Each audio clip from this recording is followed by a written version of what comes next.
राम राम जी। जी सिमरत गति पाइये तिहि बजरत्या मीत, कह नानक सुन मना ओध घटत है नीत। गुरु तेग बहादुर जी कहते हैं, जी सिमरत गति पाइये तिहि बजरत्या मीत। वो हमें मित्र के रूप में संबोधित करते हैं। वो कहते हैं, मेरे मित्र, जिस परमात्मा के सिमरन करने से गति प्राप्त होती है, मन शांत होता है, लोक और परलोक के सुख जो हैं वो प्राप्त होते हैं, उसका भजन तुम क्यों नहीं करते? उसका भजन करना चाहिए, अति आवश्यक है उसका भजन करना अपने मन की शांति के लिए। कह नानक सुन मना ओध घटत है नीत। गुरु तेग बहादुर जी कहते हैं कि है मेरे मन सुन, परमात्मा का भजन कर, क्योंकि ये जो अवधि हमें मिली है, मनुष्य जन्म जो मिला है, वो नित्य प्रति घटा जा रहा है, वो प्रतिक्षण घट रहा है। इसलिए उस परमात्मा का भजन कर ले तो परम तत्व परमात्मा परमानंद को प्राप्त कर लेगा, नहीं तो 84 लाख योनियों में भटकता ही रहेगा।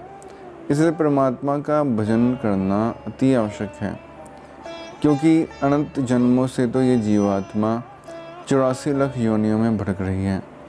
जीव जंतु पशु पक्षी हर एक योनि में भटकी है और मनुष्य जन्म भी कई बार मिला होगा, लेकिन फिर भी परमात्मा का भजन ना करने के कारण, इसी संसार में रमे रहने के कारण हम उस परम तत्व तक नहीं पहुंच सके।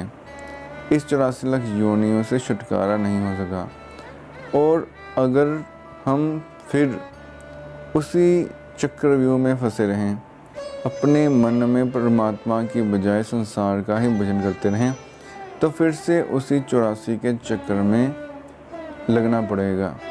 हम उस चक्रव्यूह से बाहर निकलना चाहते हैं और बाहर निकलने के लिए गर्भ में उल्टे होकर परमात्मा से प्रार्थना करी, इस बार हमें इस गर्भ योनि से मुक्त कर दे, तो हम 24 घंटे तेरा भजन करेंगे।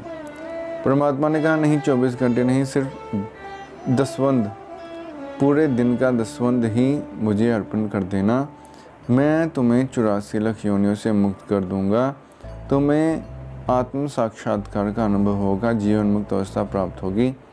लेकिन बाहर आकर माया लग जाती है, तो माया लगने के कारण हमें अपना दिया हुआ वादा जो है वो याद नहीं रहता और हम 24 घंटे अपने मन में संसार का ही चिंतन करते हैं। परमात्मा का भजन कीर्तन करने के लिए तो समय ही नहीं है। पैसा कमाने के लिए 24 घंटे हैं, लेकिन परमात्मा के लिए 2.5 घंटे भी नहीं है। तो फिर जब मृत्यु सामने दिखाई देती है, तब व्यक्ति पछताता है, लेकिन तब पछताने का कोई फ़ायदा नहीं है।